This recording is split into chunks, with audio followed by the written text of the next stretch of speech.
खुदावंद यीशु मसीह के पुरफजल नाम में आप सब को एक बार फिर पास्टर जुनैद का सलाम।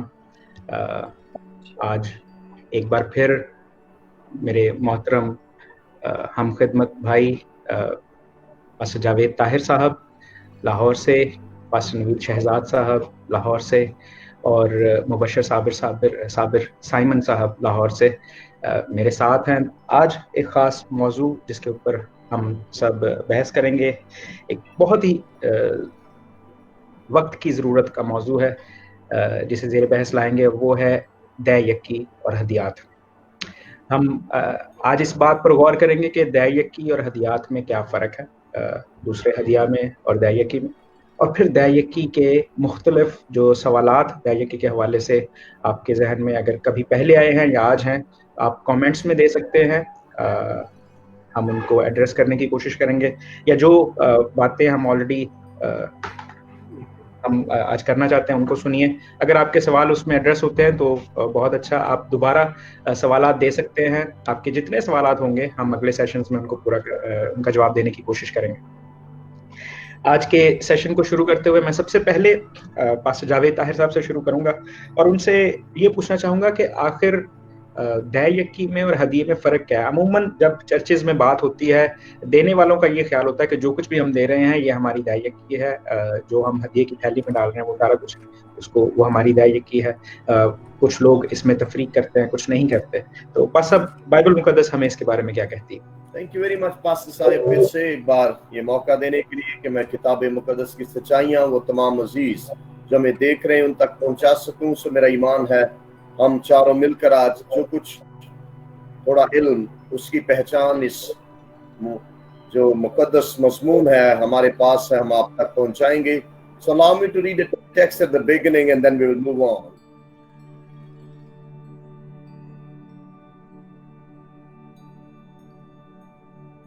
मैं चाहूंगा कि पास्टर नवीद इसी सवाल को के जवाब को कंटिन्यू करें कि दय यक्की और हदिये में क्या फ़र्क है।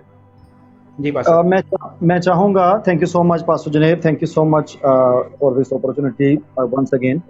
मैं चाहूँगा कि पास्टर जावेद जिस रेफरेंस को कोट कर रहे थे वो उसके साथ ही उसको कंटिन्यू करें।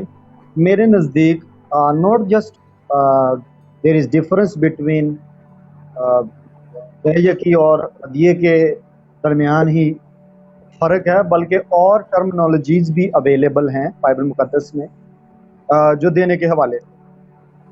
तो बहुत सारे लोग कंफ्यूज हैं, मतलब जिसमें खैरात वर्ड एक इंट्रोड्यूस होता है मत्ती की इंजील में, तो हदिया खैरात और मतलब आप किसी की अगर पोशीदगी में हेल्प करते हैं, ये सारी आर्म्स गिविंग और सारे ये थैंक्स गिविंग और सीड सोइंग, ये सारे डिफरेंट टॉपिक्स हैं।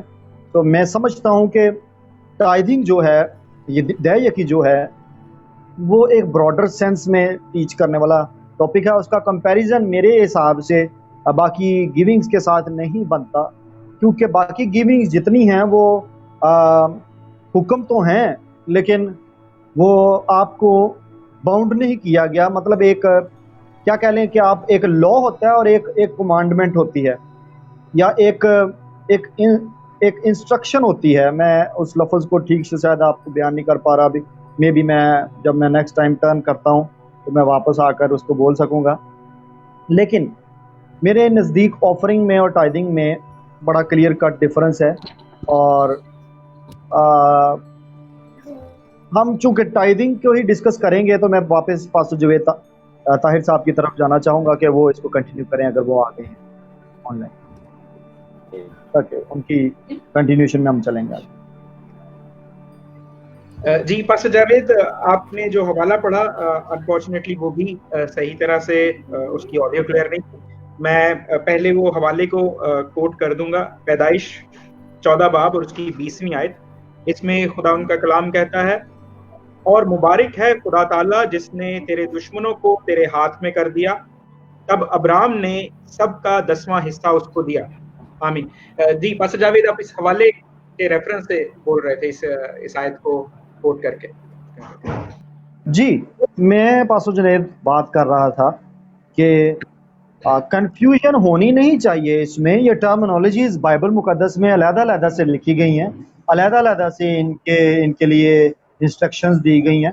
अलग-अलग जगहों पर हम इनकी डेमोंस्ट्रेशन देखते हैं, यानी मैनिफेस्टेशन या लोगों को करते हुए देखते हैं। So when it comes to जब ये दह यकी की तरफ ही बात आती है तो इसमें कन्फ्यूजन होनी नहीं चाहिए। बेसिकली जो रेफरेंस उन्होंने पढ़ा है पास्टर जुवेद ताहिर साहब ने, वो नए अहदनामे में भी इब्रानियों के ख़त में मौजूद है 7वें बाब में। और मैं जब बात करूँगा तो मैं शायद नए अहदनामे से बात करूँ। मैं पहली बात ये करना चाहूँगा, इससे पहले कि मैं टाइदिंग पे बात करूँ, नया अहदनामा पुराने अहदनामे से भी पहले से मौजूद था। लेट मी टेल यू, मैंने ये कल फेसबुक पर भी बात लिखी। ये जिस्मानी लोगों के लिए नहीं है, नीयत रखने वालों के लिए नहीं है। This is not for carnal minded, ये रूहानी लोगों के लिए बात है। नया अहदनामा पुराने अहदनामे से भी पहले से मौजूद था। द रीज़न, मैं इस पर मल्टीपल रीज़न दे सकता हूँ, उनमें से एक रीज़न टाइथ की। अगर आप कहते हैं कि टाइथ पुराने अहदनामे में शरीयत के तौर पर आई है, देन आंसर मी कि पुराने अहदनामे में टाइथ की शरीयत आने से पहले टाइथ कैसे दे दी गई? और फिर यसुम मसीह ने बोला कि इससे पहले कि अब्राहम था मैं था। You think about new testament के न्यू टेस्टामेंट जीसस क्राइस्ट के रिगार्डिंग है, जीसस क्राइस्ट की सराउंडिंग में घूमता है, तो जीसस क्राइस्ट को ही वो एलैबोरेट करता है। तो जीसस क्राइस्ट तो इवन ओल्ड टेस्टामेंट से भी पहले से मौजूद थे। तो this is the thing to learn about, वो ये है कि नए अहदनामे में पहले से ही टाइथ की टीचिंग मौजूद है जो ओल्ड टेस्टामेंट में दी गई, और फिर वो आगे आपके पास रिटर्न में न्यू टेस्टामेंट में आ जाती है। पास्टर जुनैद, आप कुछ बोलना चाहते थे?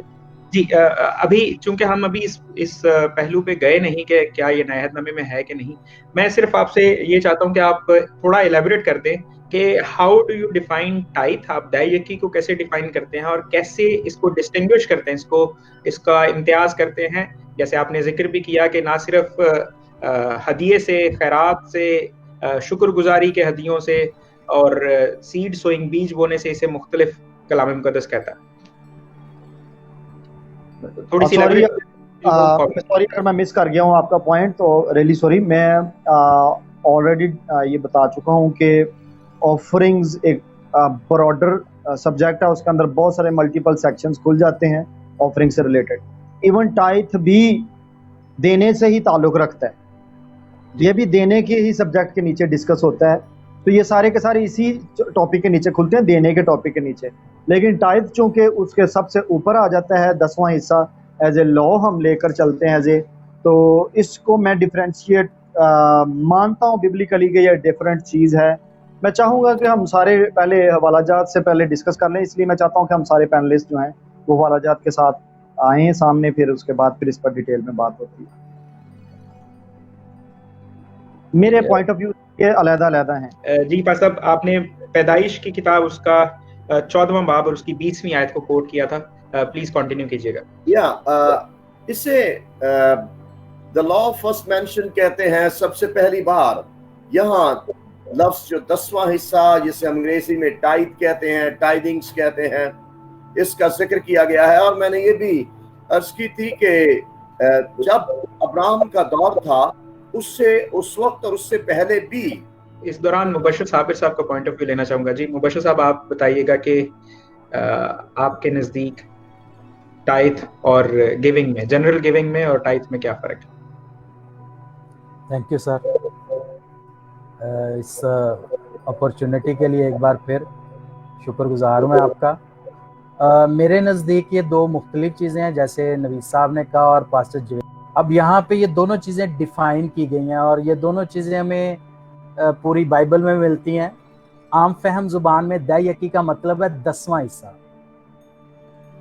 और ये अहबार उसके 27वें बाब की 30वीं, 31वीं, 32वीं और 33वीं, मतलब 30वीं से 33वीं आयत तक डिफाइन किया गया। और यहाँ पे खुदा वाज़े तौर पे उनको बता रहा है कि दह यकी 10वां हिस्सा है। अब जो ऑफरिंग है ना, मतलब जो कुछ कमाते हैं उस दौर में कमाते हैं या आजकल, उसका एक 10वां हिस्सा निकालना वो दह यकी है। ऑफरिंग जो है ये फिक्स नहीं है। ऑफरिंग जो हदिया है, पुराने नामे में इसे शुक्रगुजारी और खैरात के तौर पे इसका नाम दिया गया, खैरात के तौर पे बहुत ज़्यादा बल्कि इसका जिक्र किया गया। और जो फर्स्ट सेंचुरी चर्च है, इनिशियल चर्च है, उसने इस पे बहुत ज़्यादा जोर दिया है। उसकी हमें एक थोड़ा वाक़या हननिया और सफ़ीरा की शक्ल में भी नज़र आता है अमाल 5वें बाब में। तो यहाँ पे ऑफरिंग जो है, इसका मतलब है कि आप कुछ भी जो खुशी से देते हैं वो आपका हदिया है। अब पुराने दौर में जो एक तरतीब थी कि लोग जब खास तौर पे नबियों के पास जाते थे तो वो खाली हाथ नहीं जाते थे, कोई ना कोई हदिया उनके पास जरूर होता था। और एक जगह पे खुदा ने खुद पुराने अहदनामे में कहा कि तू मेरे हुजूर खाली हाथ नहीं आना। तो वहां पे ऑफरिंग का जिक्र हो रहा है, मतलब जो कुछ तेरा दिल चाहता है उसको दे। और नए अहदनामे में एक जगह पे कहा गया कि तू अपने दिल में ठहरा ले, और जो दिल में ठहरा लेता है उसे खुशी से दे। तो ये ऑफरिंग है जो आप किसी भी वक्त शुक्रगुजारी की शक्ल में दे सकते हैं, बीज बो सकते हैं किसी की मिनिस्ट्री के अंदर, किसी की लाइफ के अंदर। तो इस तरह से ये एक गिना जाता है, और ये प्रोपोर्शनल नहीं है, ये मतलब डिसाइडेड नहीं है या फिक्स्ड नहीं है। लेकिन दाई यकी के बारे में फिक्स किया गया कि ये 10वां हिस्सा होना चाहिए तुम्हारे माल का और जो कुछ तू कमाता है उसका। जी बहुत शुक्रिया। Asad Javed again is with us. Asad बहुत शुक्रिया ज्वाइन करने के लिए। We know there are some issues going on. इससे पहले कि कुछ और हो, मैं चाहता हूं कि आप अपना पॉइंट ऑफ व्यू नहीं पड़ा। दोबारा हम उसी डिस्कशन को कंटिन्यू करेंगे। दाई यकी के मौजू को हम के ऊपर को ज़ेरे बहस लाएंगे। पास्टर नवीद शहजाद साहब अपना पॉइंट ऑफ व्यू दे चुके हैं कि दाई यकी और दूसरी हर तरह की जो गिविंग है, देना है, खैरात है, वो सब जो हदियाजात दिए जाते हैं, शुक्रगुजारियाँ, वो सब मुख्तलिफ हैं। इसी तरह से मुबशर साबिर ने भी अपना पॉइंट ऑफ व्यू दिया कि दाई यकी एक फिक्स्ड प्रोपोर्शन है, जबकि अदरवाइज जो हम देते हैं वो फिक्स प्रोपोर्शन नहीं है। वो जैसा खुदा का कलाम कहता है, जो तुमने दिल में ठहराया उस हिसाब से दो, लेकिन दाई यकी मुख्तलिफ है। अब हम आगे बढ़ेंगे। पास्टर जावेद ताहिर साहब ने पैदाइश 20 बाब उसकी 14 बाब और उसकी 20वीं आयत कोट की थी। हम उसको हमने पहले उसका मुतालिया भी किया, उसको तलावत भी किया। मैं फिर बढ़ूंगा पास्टर जावेद ताहिर की तरफ, और हम उनका पॉइंट ऑफ व्यू लेंगे कि क्या दाई यकी और देना, अदरवाइज देना जो हदिया है, शुक्रगुजारी है, बीज बोना है, वो मुख्तलिफ है। क्या इनको मर्ज किया जा सकता है? ऐसा कुछ हमें बाइबल मुकद्दस से मिलता है। जी पास्टर जावेद प्लीज कंटिन्यू कीजिएगा।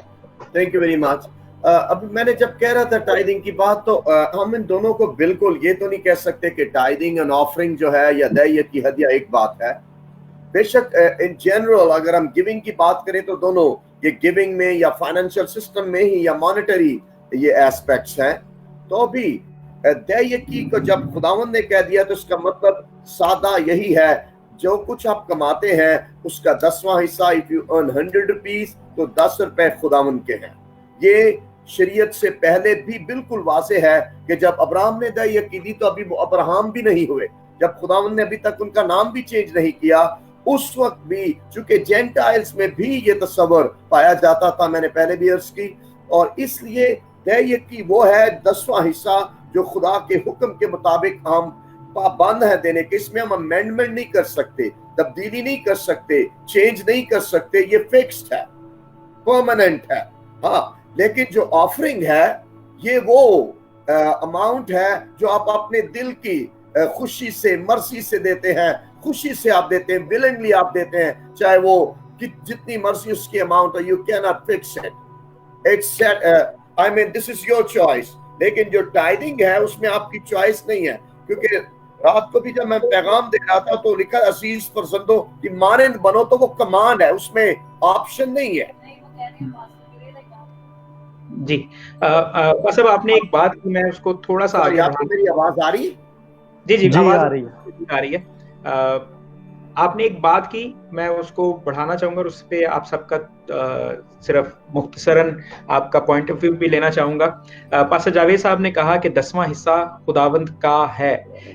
मैं उससे जो बात समझता हूँ वो ये है कि अगर 10वां हिस्सा खुदावंद का है तो फिर वो मुझसे बिलोंग ही नहीं करता, वो मेरा है ही नहीं, यानी वो मैं देता नहीं हूँ, मैं वापस करता हूँ। तो अगर वो खुदा का है तो वो खुदा तक पहुंचना चाहिए। जी पास्टर जावेद साहब, क्या मैं आपकी बात को सही पिक कर सका? Tithing means it's a command, okay, हुक्म है ना।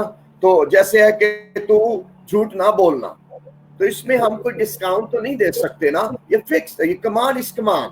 उसमें खुदा आपसे उसमें अमेंडमेंट की बात नहीं करे। खुदा उसमें आपसे क्या तवक्को करते हैं कि मैं और आप उसकी फर्माबरदारी करेंगे। जब हुक्म माना जाएगा वो फर्माबरदारी हो जाएगी, जाएगा वो नाफरमानी हो जाएगी। सो दै यकी एक हुक्म है, और हदिया अगरचे वो हमारी चॉइस है, लेकिन उसके हुक्म की कैटेगरी से बाहर नहीं करेंगे, क्योंकि खुदावंद ने कहा दिया करो। तो उसकी नेचर भी, उर्दू टेक्स्ट ये कहता है कि इसका मतलब कमांड बनेगा, देने का है। और वी नो, मेरा ईमान के दोस्तों ने ये बात कर दी होगी, उस वक्त शुरू में दैयकियों की जो फॉर्म थी वो ज्यादा एग्रीकल्चर थी, ज़राई थी, फिर फ्रूट्स की सूरत में थी, फर्स्ट फ्रूट्स की भी एक ऑफरिंग की टाइप मिलती है। फिर अगर दोस्तों ने बात कर दी हो कि टाइडिंग्स की ये भी था कि पहले साल ये इस तरह है, दूसरे साल ये है, थर्ड ईयर ये भी ऑप्शन थी कि आप गरीबों, यतीमों, मोहताजों को भी दे सकते हैं। So this is Allah. फिर एंड ऑफ द टाइडिंग ये है इन द ओल्ड टेस्टामेंट कि if you do not give, curse will come upon your life in the old testament please. अभी जब बात आगे बढ़ेगी तो we will be talking about the new testament. लेकिन मुख्तसर ये कि दैयकी खुदा का हुक्म है, जिसका मतलब 10वां हिस्सा है। हदिया आपकी दिल की मर्जी से आप खुदा की शान में कुछ भी दे सकते हैं, गरीबों यतीमों को दे सकते हैं, मोहताजों को दे सकते हैं, और भी किसी नेक काम के लिए दे सकते हैं। ये एक नेकी है, ये एक सिफ्त है, विर्च्यू है। Yes sir. जी पास्टर साहब, आप ही के साथ मैं अभी कंटिन्यू करना चाहूंगा पिछले एक्सपीरियंस की बेसिस पे के डिस्कनेक्शंस हो रहे हैं।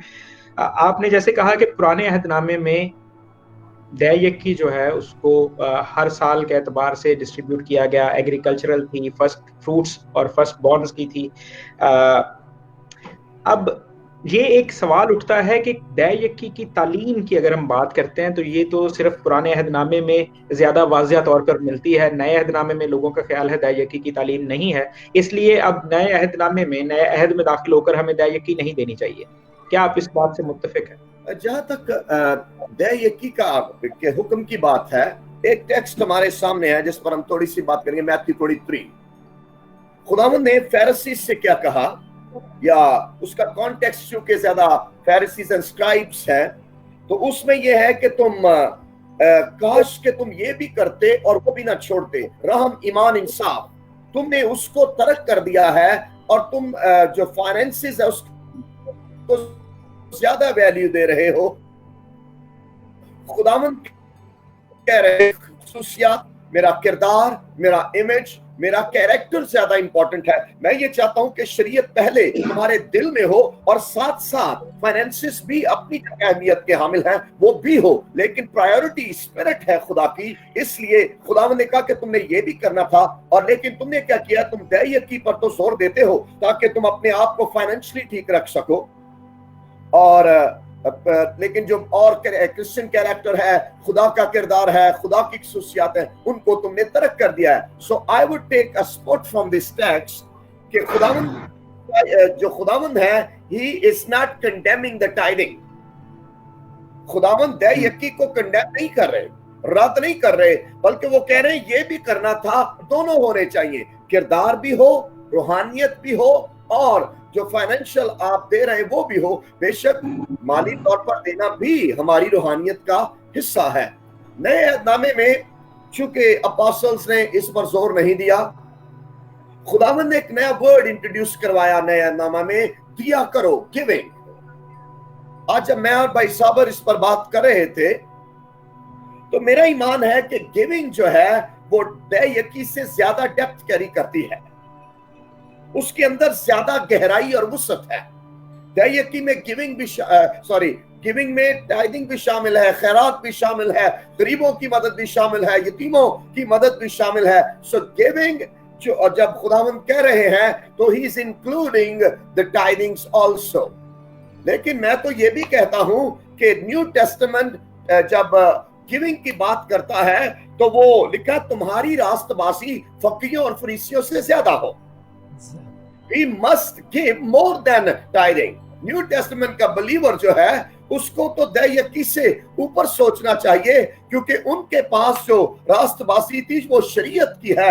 हमारे पास जो रास्तबाजी है वो खुदा के बेटे यीशु मसीह के हतमी गुफारे से मिली है, जो अब तक रहेगी, और जो जिसके सबब से अब हम गुनहगार नहीं बल्कि मुफ्त में रास्तबाज ठहरा दिए हैं। हमारी रूहानी स्टेटस पोजीशन बदल गई है। अब हम खुदा के बेटे, खादिम, खादमीन और खुदाम कहलाते हैं। So, to me, New Testament never rejects. मेरे लिए तो कुछ लोग कहते हैं सर ये तो एक ही वर्ष है, लेकिन मैं कहता हूं खुदावन के लफ्ज मुंह से निकला हुआ एक लफ्ज ही हमारे लिए इनफ है।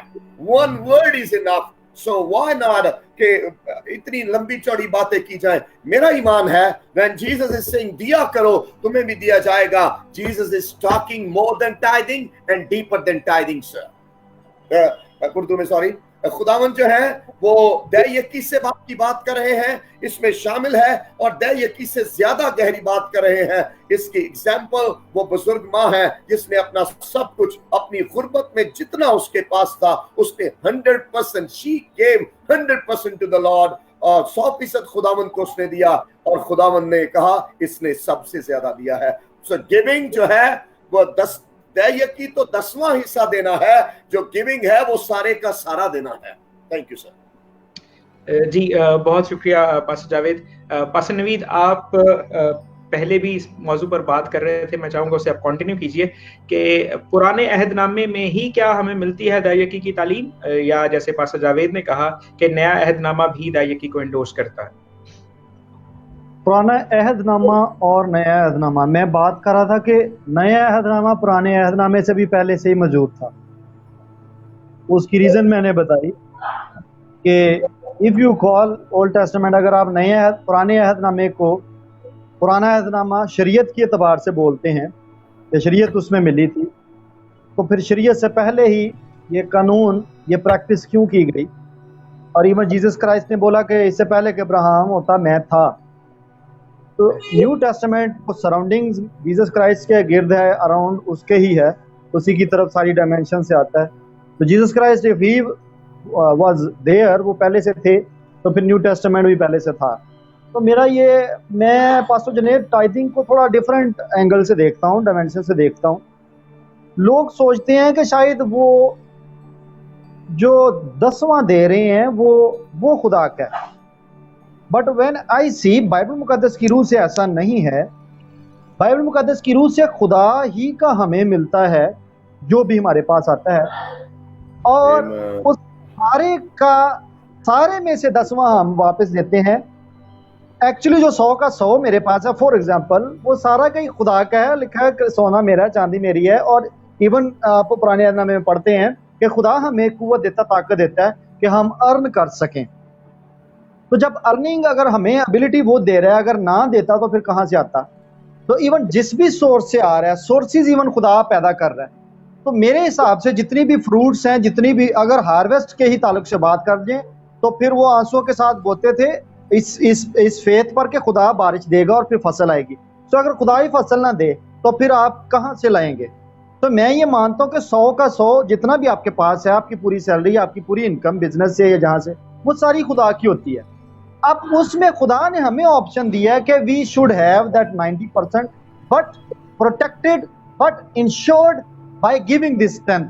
इसका 10वां देकर भी उसको सिक्योर कर लेते हैं, हम उसको इंश्योर कर लेते हैं। इंश्योरेंस टर्मिनोलॉजी मैं इसलिए बोल रहा हूँ, यहाँ पर नहीं होगी शायद, कि जैसे अगर लॉस खुदा ना खास्ता, पहली तो बात है लॉस नहीं होता, इन केस ऐसा कुछ होता भी है तो खुदा उस 90 को रिकवर करने का रिस्पॉन्सिबल है। He is responsible to take care, उस पैसे की 90% की आपकी देखभाल करने का रिस्पॉन्सिबल खुदा ठहर जाता है। तो मैं वापस आऊंगा कि मेरा जो पॉइंट ऑफ व्यू है, सारी मनी जो है वो खुदा से बिलोंग करती है। हमें जो दिया जाता है वो जो है उसको हम 10th देकर खुदा को हम बाकी को सिक्योर करते हैं। अगर आप सदूम और अमूरा वाला हवाला याद करने की कोशिश करें तो आपको नजर आएगा कि 10th से सदूम और अमूरा सिक्योर हो सकते थे, वो प्रिजर्व किए जा सकते थे। खैर मैं वापस आता हूँ, ये नए अहदनामे में भी अवेलेबल है। अगर आप लावियों का पूछते हैं तो लावी तो अभी आए ही नहीं थे, लेकिन लावियों के वसीले से दया यकीन निकल गई थी क्योंकि वो इब्राहिम के सुलभ नहीं थे। तो पुराना अहदनामा इससे पहले शुरू होता दया की थी, तो इसका अहदनामों से कोई कंसर्न नहीं है। As a profit was in the profit, profits खुदा से सुन सकते थे, खुदा की रूह की तहरीक से। It was already in the prophetic, it was already in the profit Abraham के अंदर। सो दया यकीन लावियों के वसीले से भी निकल गई। ये एक ब्रॉडर टॉपिक है, लेकिन मैं इधर ही रोकता है इसको कि अहदनामों का इशू नहीं है इसमें। यह अहदनामों से पहले भी थी और अहदनामों के बाद भी, पुराने और नए। ये तो किताबत को डिवीजन दी गई है ना, कि जमानों को डिवाइड किया गया, टीचिंग्स को। लेकिन खुदा तो एक ही है और खुदा का थॉट भी एक ही है जो प्रॉफिट्स के अंदर पहले से मौजूद था, और वो आज भी वही है, खुदा नहीं बदलता। जी बहुत शुक्रिया पास्टर नवीद। मैं सिर्फ आपको बताता चलूं कि पास्टर नवीद ने जो बात की कि लावियों ने भी दायक की दी, इसका हवाला हमें इब्रानियों की किताब में मिलता है, 7वें बाब में। मैं आगे बढ़ूंगा मुबशर साबिर की तरफ। मुबशर साहब, आपका क्या ख्याल है? क्या जैसा पास्टर जावेद ने और पास्टर नवीद ने कहा, क्या ऐसा ही है कि नया अहदनामा हमें इक्वली या इससे ज्यादा इंडोर्स करता है दया देने के लिए जैसा कि पुराना अहदनामा करता है? सर जी, मेरे ख्याल में नया अहदनामे में एक जवेद साहब ने हवाला बताया मत्ती का, और यही हवाला में लूका 11वें बाब में भी मिलता है, और फिर इब्रानियों 7वें बाब की 8वीं आयत की बात की गई। तो ये बड़े सॉलिड है। यहाँ पे रेफरेंस दे के बात की गई है कि दया यकीन मौजूद थी उस दौर में भी। अब इसका पर्पस क्या है? बेसिकली खुदा ने जब पुराने अहदनामे में भी इसको मुतारफ करवाया और नए अहदनामे में भी, तो ये जिस तरह नवीद साहब ने कहा कि बुक्स के डिवीजन के हिसाब से हम बात करते हैं, अदरवाइज तो अहद यस्सु का ही है शुरू से। तो यहाँ पे ये जो एक बात यहाँ पे की गई, तो एक खुदा ने एक खास तरह का फाइनेंशियल सिस्टम मुतारफ करवाया गया। अब अगर आप देखें कि खुदा ने लावियों का कबीला जो है उसे लैदा किया, उनको कोई मिरास नहीं दी, तो उनके खाने पीने के लिए कुछ ना कुछ तो खुदा ने इंतजाम करना था। तो उसके लिए एक खास सिस्टम मुतारफ करवाया गया जो हमें गिनती की किताब में मिलता है। वहां पे पूरी डिटेल में है कि किस तरह लावियों को मिलेगी और किस तरह लावियों की दया यकी में से निकल के वो दया यकी सरदार काहिनों को या काहिनों को मिलेगी। अब पुराने अहदनामे या नए अहदनामे में अगर हम बात करें, तो जहां पे भी खुदा की ताजीम करने का जिक्र है, वहां पे खुदा को देने का जिक्र है। अब एक जनरल बात है कि जब आप किसी से प्यार करते हैं तो क्या करते हैं? क्या आप अपनी औलाद से ये कह सकते हैं कि जी मैं तुझे अच्छा पिलाऊंगा, सब कुछ करूंगा, लेकिन तुझे मैंने देना कुछ नहीं? नेचुरल है, जब आप किसी से मोहब्बत करते हैं, किसी के रिलेशनशिप में आते हैं, तो पहले आप गिविंग स्पिरिट में आते हैं। सबसे पहले आप उसके लिए सब कुछ देना चाहते हैं, सबसे पहले आप उसके लिए सब कुछ लौटा देना चाहते हैं। अब यहाँ पे जो खुदा ने सिस्टम मुतारफ करवाया है, खुदा लावी दे रहा है और नए जमाने में काहिन दे रहा है, पास्टर्स दे रहा है, लीडर्स दे रहा है, जो आपको सिखाएंगे और आपको मसीह के इमेज में कैसे बढ़ना है वहां तक लेके जाएंगे। अब खुदा के कलाम में ये लिखा है कि तालीम पाने वाला तालीम देने वाले को हर अच्छी चीज में शामिल करे। इसका मतलब क्या है कि वो सब कुछ जो उसके पास बेहतरीन है, अच्छा है, उसमें शामिल करे। और खुदा के खादम के लिए लिखा है कि उसकी दो चंद इज्जत कर। अब इज्जत करना, ताजीम करना, इसका मतलब क्या है कि one who is serving you, वो आपको एजुकेट कर रहा है, वो आपको तालीम दे रहा है, आपको स्पिरिचुअली हेल्प कर रहा है ग्रो करने के लिए। तो ये आपकी जिम्मेदारी है कि आप उसकी जरूरतों का ख्याल रखें, क्योंकि मजदूर अपनी मजदूरी का हकदार है। और पालूस उसको बड़े वाज़े तौर पर बयान करता है। आगे जाके मसीह यीशु ने अपनी तालीम में इसको कहा, जिस तरह जवेद साहब ने भी कुछ एग्जांपल्स दी। तो ये सारा कुछ जो है एक खास सिस्टम मुतारफ करवाया गया, और इसका सिंपल मतलब है, मुझे बाज़ औक़ात हैरानगी होती है जब लोग इस तरह का क्वेश्चन करते हैं कि जी दाई यकी का तो जिक्र नहीं है, हम क्यों दें, हमारे पास तो है। It is simply to honour God. आपने खुदा से अपने दिल को लगाया है, तो आपका दिल, याद रखें एक बात, मोहब्बत जो है वो बगैर गिविंग हो ही नहीं सकती। अगर आप खुदा से मोहब्बत करते हैं तो फिर आपका दिल खुलता है और फिर आप उसके लिए सब कुछ देने को तैयार हो जाते हैं और फिर वो आपकी रहनुमाई करता है कि आपने कहाँ देना। और ये सोर्स ऑफ ब्लेसिंग है, आपके पास जो जाता है वो आता है। आप लोहा देंगे, खुदा आपको चांदी देगा। आप चांदी देंगे, खुदा आपको सोना देगा। आप जैसे जगह खाली करेंगे, खुदा उसको भरेगा। और एक और बात जो है कि जब आप किसी अथॉरिटी, किसी जगह पे जाते हैं, मिसाल के तौर पे आप चाहे अपनी ड्यूटीज में हो, चाहे रिचुअल्स के अंदर या मॉरल वैल्यूज के अंदर या फाइनेंशियल सिस्टम के अंदर, आप जहां पे भी एक सिस्टम पे हैं, आप एक खास वजह से हैं कि आपने उस समय से दूसरों को सपोर्ट करना है। अगर आप जज हैं तो आपको अच्छे तौर पे इंसाफ मुहैया करना है सबको। अगर आप अच्छा कमा रहे हैं तो आपको उसमें से कुछ दूसरों के लिए रख छोड़ना देना है। और ये दो तरह से एक सिस्टम मुतारफ कर गया। मेरा ख्याल है खास तौर पे चर्च को सपोर्ट करने के लिए, फाइव फोल्ड मिनिस्ट्री को सपोर्ट करने के लिए दायकी को मुतारफ करवाया गया। और जब गिविंग की बात आती है तो फिर इन सब के साथ ब्लेसिंग्स जुड़ी हुई हैं। और जिस तरह जवेद साहब ने कहा कि अगर नहीं देते तो फिर कर्स आती है, ब्लेसिंग का उल्ट। तो गिविंग और दायकी जो है, it's simply to honour God. और मेरा ख्याल है ये इसी स्पिरिट में दे तो फिर कोई क्वेश्चन भी नहीं उठता, and that is the way you get blessed. जी बहुत शुक्रिया। मैं सिर्फ आपकी बात से जो मेरे दिल में आया वो कहना चाहूँगा कि आपने कहा कि देना जो है ये मोहब्बत की अलामत है। मैं अमूमन ये कहता हूँ कि आप बिना मोहब्बत किए दे सकते हैं, लेकिन मोहब्बत करके दिए बिना नहीं रह सकते।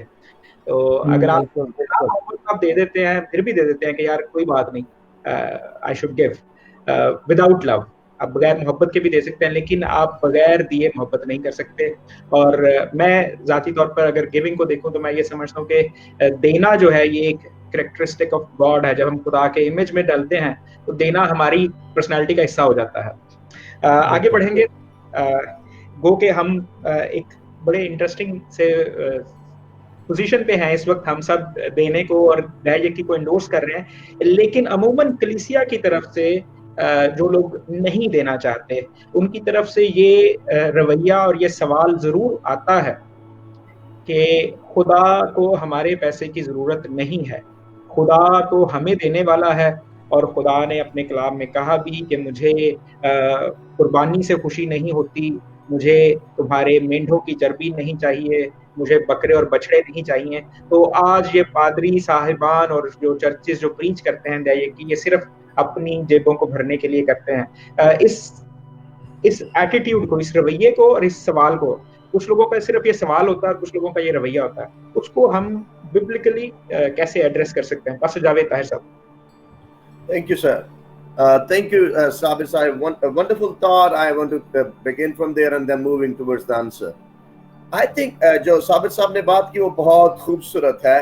हम गिविंग को पैसे में देखते हैं, हालांकि गिविंग को हमने मोहब्बत की एनक से देखना है। So look at it with the glasses of love. When you are giving, you're honoring God, respecting God. So इसलिए आपने जब देना है तो इसको इस तरह देख के 10वां देना है कितना, no, just give and give maximum. Let's come back to the question, and question is very important. Number one answer is this. जब वहाँ टेक्स्ट की बात कह रही मुझे सबिये नहीं चाहिए, मुझे नहीं चाहिए, तो खुदावंद ये कह रहा है when your life is not according to the law, जब तुम्हारी जिंदगी में बदकिरदारी है, बुत परस्ती है, सिन है, लेकिन तुम मुझे ये समझ रहे हो कि तुम मुझे हदियों से खुश कर लोगे, तो नो, दैट्स नॉट ट्रू। वो जो टेक्स्ट है वो इसका आंसर कर रहा है, लेकिन सारा ओल्ड टेस्टामेंट में खुदावंद क्लियर है, तुमने दायकी देनी है, तुमने गरीबों यतीमों का ख्याल रखना है। मैंने कोर्स पढ़ा जिसे डेवलपमेंट एंड फाइनेंशियल चेंज कहते हैं, उसमें एक शख्स को उन्होंने कहा कि आप बाइबल में जितनी आयात हैं गरीबों यतीमों की मदद के बारे में, उनको देखें। उस शख्स ने क्या किया, अपनी मर्जी से सारी जितनी आयात थी वो बाइबल में से काट कर निकाल ली, और बाइबल एक छोटी सी किताब रह गई। Bible is full of this कि हमने गरीबों यतीमों को देना है। लेकिन जब आपकी जिंदगी में बद किरदारी है, आपके अंदर कैरेक्टर चैलेंजेस हैं, और फिर आप उसकी बिना पे समझ रहे हैं कि मैंने हदिया दे दिया तो खुदा खुश हो जाएगा, दिस इज नॉट फेयर। दूसरा पार्ट क्वेश्चन का कि हम ये जो पादरी साहबान मांगते हैं कि ये बहुत सिक और डिमोनिक एटीट्यूड है कि अगर आप ये समझ रहे हैं कि आप पादरी को दे रहे हैं, you are giving to God, लेकिन पास्टर साहब को आप इसलिए दे रहे हैं क्योंकि वो खुदा का एलची है, एम्बेसडर है, नुमाइंदा है। बेसिकली दर हकीकत दरअसल आप खुदा को दे रहे हैं। ये रवैया जो है इसमें मुझे बुलूगत नजर नहीं आती, कलाम की समझ का फुकदान नजर आता है, कलाम की समझ की कमी नजर आती है। कलाम की समझ ये है जब आपने खुदावंद के काम के लिए दिया है तो आपने खुदा को दिया है। पास्टर की जेब आप गर्म नहीं करेंगे तो कौवे भी मौजूद हैं, डोंट वरी। खुदा का खादम बियाबानों में भी भूखा नहीं मरेगा, वो बेहतरीन खाएगा जब दुनिया भूखी मर रही होगी। इसलिए ये रवैया सिक है, ये मेंटालिटी डिमोनिक है, इब्लीस की तरफ से है। इससे बच जाइए। जब आप देते हैं तो आपकी वाज़ेह तौर पर जाने, देना खुदा से मोहब्बत करना है, देना पासमान से मोहब्बत करना है, और देना खुदा के काम से मोहब्बत करना भी है। Giving is love to God, giving is worshipping God, giving जो है खुदा की प्रस्तिश करना है, उसका पार्ट है ये। इसलिए ये रवैया बिल्कुल किताब मुकद्दस के ऐन मुनाफी है कि आप कहें कि मैंने पास्टर साहब को दे दिया है तो पास्टर साहब मेरे गुलाम बन जाएं और वो मेरे इशारों पर नाचते रहें। नो सर, ये रवैया खुदावंद के कलाम के मुताबिक नहीं है। प्लीज इससे आपको तौबा की और रिहाई की जरूरत है। Yes sir. जी बहुत शुक्रिया पास्टर जावेद। पास्टर नवीद, आपका क्या ख्याल है, कैसे आप इस रवैये को एड्रेस कर सकते हैं, कैसे इस सवाल को आप एड्रेस करेंगे? तो पहली जो बात हो रही है वो देने से है कि देना मोहब्बत का एक साइन है। तो खुदा ने जैसे दुनिया से मोहब्बत रखी, उसने अपना इकलौता बेटा दिया है, देकर उसने मोहब्बत को शो किया। मैं यहाँ पर ये एक बात करना चाहूँगा कि देना जो है ये भी एक निशान है कि आपने लालच पर गलबा पाया है, आप गालिब आ चुके हैं लालच पर। Giving is a proof that you have overcome the greed. So people, जो लोग इस आयत को इधर लगा के कोशिश करते हैं, जी देखो जी खुदा ने तो क्या सी कि जी ਜਿਹੜਾ खुशी ना देंदा है ਉਹਨੂੰ खुदा अजीज रखता है, तो साढ़े को खुशी नहीं दिता जाता। नहीं भाई, दाइये के ताल्लुक से कभी भी आप खुश नहीं होंगे। वो दैट इज अनदर गिविंग, वो कोई और गिविंग की बात हो रही है। This is not about the tithing giving. Tithing हमेशा डिफिकल्ट लगती है उनको, खासतौर पर जिनकी लाखों में बन जाती है, क्योंकि वो करोड़ों अपने वाले नहीं देख रहे होते, वो लाखों ये वाले देख रहे होते हैं।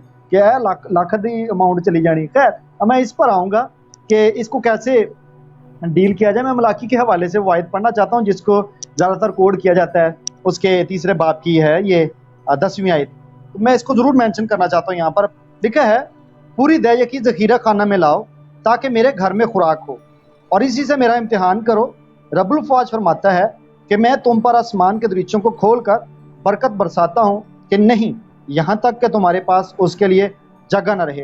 तो खुदा के कलाम का पढ़ा जाना सुना जाना बाइस बरकत हो।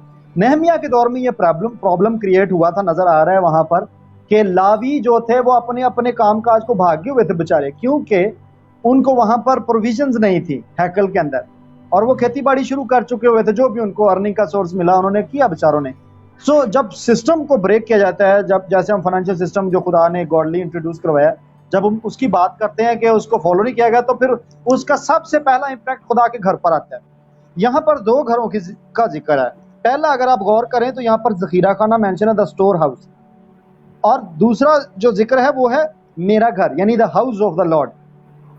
So if you don't care about, अगर आप ज़ख़ीरा खाना द स्टोर हाउस की केयर नहीं करते, यू आर इवेंचुअली, आप आखिरकार खुदा के घर की केयर नहीं कर रहे। और लिसन मी, यहाँ पर ये खुदा का कलाम फरमा रहा है कि इनडायरेक्टली इसको समझने की कोशिश करें। मतलब ये है कि if you don't care about the store house, God will not care about you in his house. You will not find, आपको नहीं मिलेगा कुछ भी खुदा के घर से। This is why खादमों के ऊपर आसमान नहीं खुला होता। खादम अपनी परेशानियों में होते हैं, उनको रुपए पैसे की कमी हो रही होती है, और वो प्रॉब्लम्स में वो आपको टाइम नहीं दे पा रहे होते, वो आपके लिए दुआएं नहीं उतनी, वो उतने रोजे नहीं, वो कलाम में उतना वक्त नहीं। रसूलों ने कहा, कहते आपने जो नेक नाम चुन लो, असी दुआ ते कलाम च रहना है। दिस इज द रीजन कि वो और एक्टिविटीज में एंगेज हो जाते हैं, और फिर आसमान नहीं खुलता। आसमान नहीं खुलेगा, नो विजिटेशन, ना लॉर्ड जीसस क्राइस्ट की, ना एंजेलिक विजिटेशन, ना आपके ऊपर कलाम, फ्रेश मना। आप देख लीजिएगा ऐसे चर्चेज जिनके अंदर टाइदिंग पर जोर नहीं है, वो ड्राई तूड़ी खा रहे होते हैं, उनको तूड़ी दी जा रही होती है, पुरानी रोटी उन्हें मिल रही होती है, कोई नया रेवलेशन उनके पास उस चर्च में नहीं होता, जस्ट बिकॉज उनको टाइदिंग का प्रॉब्लम। जब आप खुदा के स्टोर हाउस की फिक्र नहीं करते, जब वो खाली है तो फिर खुदा का घर भी खाली है। ये कॉन्सिक्वेंस लिखा हुआ है यहाँ पर। फिर आप आएंगे संडे को सुनने के लिए कलाम, लेकिन कलाम नहीं, आपको बातें ही मिलेंगी, आपको अल्फाज ही मिलेंगे, सिर्फ जिंदगी देने वाला कलाम नहीं नाज़िल होगा वहां पर, रेवलेशंस नहीं आएंगे। क्यों? क्योंकि आसमान उस जगह पर बंद है। ये लिखा हुआ है ना, आगे लिखा है, इसी से मेरा ध्यान करो, मैं तुम पर आसमान के दरीचों को खोलकर। आप आसमान के खुलने की बात अगर करते हैं तो आप देखिए वहां पर याकूब के ऊपर जब आसमान खुलता है तो वो उसे खुदा का घर डिक्लेयर कर देता, बैतेल रोटी का घर। जहां पर आसमान खुला वही रोटी का घर है। और अगर आप आसमान को खुला हुआ किसी चर्च पर नहीं देखते तो मैं उसकी गारंटी देता हूं उस चर्च में टाइदिंग का इश्यू है, या वो चर्च आगे टाइद नहीं कर रहा, लावियों की जो भाई साबर बात कर रहे थे गिनती की किताब में से, या वो चर्च अपनी टाइदिंग नहीं कर रहा। ये भी एक इशू है, चले चलते चलते डिस्कस हो गया कि चर्चेस भी, पास्टर्स भी अपनी टाइदिंग नहीं आगे कर रहे होते। उस सूरत हाल में उस बंदे पर आसमान बंद रहेगा। लोग दे रहे हैं चर्च में, चर्च को टाइदिंग आ रही है और वो सारी की सारी इधर उधर जाई जा रही है। दूसरे नंबर पर लोग सोचते हैं, मैं इस टॉपिक को यहाँ छोड़ता हूँ कि मैं यहाँ से बात करता हूँ कि लोग चाहते हैं कि हम खुद से कर लें। जब आप डायरेक्ट लोगों को अप्रोच करते हैं, मैंने बहुत सारे खानदानों को बर्बाद होते देखा है, जब आप चर्च को एक प्रोटोकॉल को पास करके गुजर के आगे जाते हैं, बाईपास मारते हैं, तो आप चाहते हैं कि मैं खुद से सारा कुछ कर लूँ। ऐसे सिलसिले में होता यह है कि लोग चर्च से डिस्कनेक्ट हो जाते हैं। लोग कहते हैं यार साड़ी जरूरत उस बंदे तो पूरी होनी है, तो जनाब असी उस बंदे दे नाल ही कनेक्ट रहिए, असी पादरी नूं गोली मारने, असी चर्च नूं गोली मारने, तो रहन दो परा चर्च की जाना, साड़ी जरूरत है किसी फलाने बंदे होनी। तो मैं ये चाहता हूं कि अगर आपने किसी की हेल्प भी करनी है तो थ्रू चर्च करें। एक प्लेटफॉर्म खुदा ने डिजाइन किया, स्पिरिचुअल एक्टिविटीज को स्पिरिचुअली डील किया जाए। अगर आपका पास्टर नहीं कर रहा खैरात का काम, गिविंग नहीं हो रही, आर्म्स नहीं दी जा रही, बेवाओं यतीमों को निगलेक्ट किया जा रहा है, तो फिर आप खुदा के रूह की तहरीक से चलें। मेरा ख्याल है पास्टर साबर एवेंजलिस्ट साबर साहब इस बात को एंडोर्स कर रहे हैं कि रूह कुदस की तहरीक से फिर इस मामले में चला जाए। अगर आपका चर्च लैक कर रहा है इसकी डिस्ट्रीब्यूशन के हवाले से, आपकी टाइथ जा रही है और आपकी टाइथ ठीक से डिस्ट्रीब्यूट नहीं हो रही, आपको पता चल रहा है कि आपका चर्च ठीक यूटिलाइज नहीं कर रहा उस पैसे को, then you have that opportunity. आपके पास वो विल है आपकी कि आप खुदा की रूह की, अगर आप भी खुदा की रूह की तहरीक से चलते हैं। तो come back to that point कि पहली बात, गिविंग इज अ प्रूफ कि आप गलबा पा चुके हुए हैं लालच पर, और अगर आपके अंदर लालच का कहीं ना कहीं आंसर बाकी है तो आप 10वां हिस्सा नहीं दे रहे, खुदा को नहीं देंगे आप। और अगर आप खुदा के घर में जखीरा खाना की केयर नहीं करेंगे तो हाउस ऑफ द लॉर्ड, जहां रोटी का घर कहलाया गया, वो खाली होगा। आप जाएंगे वहां से, आप पूरी खा के आएंगे, आपको हरा चारा नहीं आपका चरवा दे सकेगा। God bless you. जी बहुत शुक्रिया पास्टर नवीद। मुबशर साबिर साहब, पास्टर जावेद ने कहा कि जो हवाला कोट किया जाता है कि मुझे हदियों की ज़रूरत नहीं है और मैं हदियों से बेजार हूँ, वो इसलिए है कि आपके किरदार में खुदा नज़र नहीं आता, और जो करैक्टरिस्टिक खुदा देखना चाहता है वो आपके अंदर नहीं है, और आप समझते हैं कि देकर आप खुदा को खुश कर सकते हैं और फर्माबरदारी कर कर नहीं। ये इसलिए है। और पास्टर नवीद ने कहा कि देना इस बात की अलामत है, यकी देना इस बात की अलामत है कि आपने लालच पर गलबा पा लिया है, और ये भी कि जब आप देते हैं तो आप पर आसमान के दरीचे खुलते हैं। आपसे मैं सेम वही सवाल करूंगा कि इस रवैये को, पास्टर नवीद ने जो बाकी बातें की उनकी तरफ हम बाद में दोबारा आएंगे, आप दोनों से भी मैं उसके ऊपर जरूर बात करूंगा, पूछूंगा। क्या जब लोग ये कहते हैं कि खुदा को हमारे पैसे की दायकी की जरूरत नहीं है, खुदा तो खाली फर्माबरदारी से खुश हो जाता है और वही है जो हमें देता है, इसको आप कैसे देखते हैं और इसको कैसे आप डील करते हैं इस इशू को, खास तौर से इस रवैये को? सर जी मैं सिंपल सा ही एक बात बताऊंगा कि ऐसा जो रवैया है ना, इसका मतलब है कि वो शख्स निजात याफ्ता ही नहीं है। उस शख्स को रूह का पता ही नहीं है, खुदा के रूह का, और कभी उसका उससे सामना हुआ ही नहीं है, कभी खुदा के रूह ने उसको छुआ ही नहीं है। सिंपल सी बात ये नजर आती है। ऐसा रवैया देखें, एक जगह पे लिखा है जिलजाल में और गुनाह करो, तो इसका क्या मतलब है? खुदा ये बुला रहा है क्या वो गुनाह करना शुरू करो?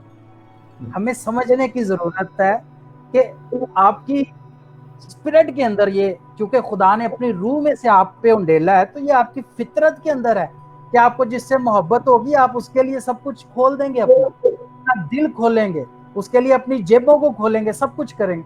तो बेसिकली ये करना खुदा के लिए होता है, और ये इतना इंपॉर्टेंट है। गिनती में अगर आप देखें 18वें बाब में उसकी 21वीं और 24वीं आयत, तो वहां पे पूरा एक सिस्टम है, और वहां पे एंड पे एक लिखा है 24वीं आयत के आखिर में कि वो तुम्हारा बारे गुनाह उठाएगा। अब नवीद साहब ने एक बात की, एक जवेद साहब ने बात की, तो मैं इन्हीं बातों में एक एंडोर्स करते हुए ऐड करूंगा कि जिसको आप दे रहे हैं, जिस तरह पहले प्रोग्राम में हमने कवरिंग का जिक्र किया, तो कवरिंग कर क्या रही है? कवरिंग आपको शैतान के वो सारे जो एक हमले हैं उनसे महफूज रख रही है, लेकिन इसके साथ साथ कवरिंग आपके लिए खुदा की ब्लेसिंग को अवेलेबल कर रही है, क्योंकि हमने ये सीखा है कि हमेशा जो ब्लेसिंग है वो ऊपर से फ्लो होती है। तो कवरिंग आपके ऊपर है, वहां से आप जिस चर्च के अंडर हैं, आप जिस खादम के अंडर हैं, वो कवरिंग है आपकी। आपकी कमजोरियां, आपके जो गुनाह हैं, उसकी वजह से जो आप पे हमले हो रहे हैं, वो सबसे पहले उस कवरिंग पे हो रहे हैं। तो वो शख्स आपका बारे गुनाह उठा रहा है, इसलिए भी जरूरी है कि आप उसको दें। और गिनती में जो मैंने हवाला बताया, यहाँ पे खुदा ने खुद मुकर्रर किए कि ये मेरी जगह पे लेंगे। खुदा ने उस शख्स को मुकर्रर किया। ऐसा तो कुछ नहीं है कि आप यहाँ पे एरोप्लेन लें, अपनी दायकी लें और खुदा को जाके आसमान पे देख के आए। खुदा के लोग हैं यहाँ पे, खुदा का एक सिस्टम है जिसको आपने देखना है और उसको फॉलो करना है। और मेहरबानी से मैं भी एक बात करना चाहूंगा, जो साहब ने उसमें बात की कि आपका रवैया जब आप ज्यादा दायकी देना शुरू करते हैं, फिर आप कंट्रोल करने की सिचुएशन में आ जाते हैं, कंट्रोलिंग स्पिरिट में आ जाते हैं, विच इज हाईली डिमोनिक। कि आप जब दे रहे हैं, मैं जानबूझ के ये बात यहाँ पे करना चाह रहा हूँ, आप जब दे रहे हैं तो आप खुदा को दे रहे हैं, उस शख्स को, उस चर्च को, उस सिस्टम को नहीं दे रहे।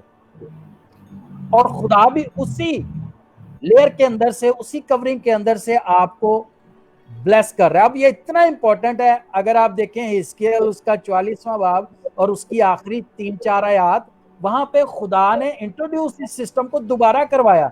जो गिनती में बातें की गई वहां तकरीबन यही बातें की गई, और तब वो लोग असीरी में थे। असीरी में भी खुदा ने इस सिस्टम को कहा कि ये होना चाहिए, because it is a source of blessing.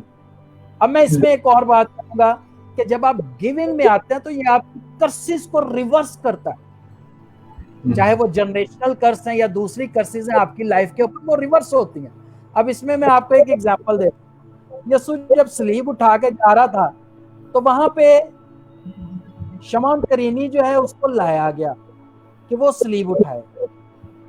उसने वो सलीब उठाई, और मैं ये समझता हूँ कि उसके बाद उसने बरकत भी दी होगी अपने लोगों को, उसने प्रीच भी किया होगा। तो वहां पे बेसिकली हुआ क्या, शमौन करीनी ही क्यों लिया गया कि वो अपने आप को दे इस काम के लिए, अपने आप को सबमिट करे इस काम के लिए। हाम की जो एक लानत थी जो मुसलसल चल रही थी, उसको रिवर्स करने के लिए शमौन को उस उम्मत की दायकी के तौर पे वहां पे दिया गया, मसीह यीशु की खिदमत के अंदर। तो इस तरह से ये जो कर्सेस हैं ये रिवर्स होती हैं जब आप मोहब्बत में देना शुरू कर देते हैं, तो ब्लेसिंग्स का फ्लो होता है आपकी तरफ।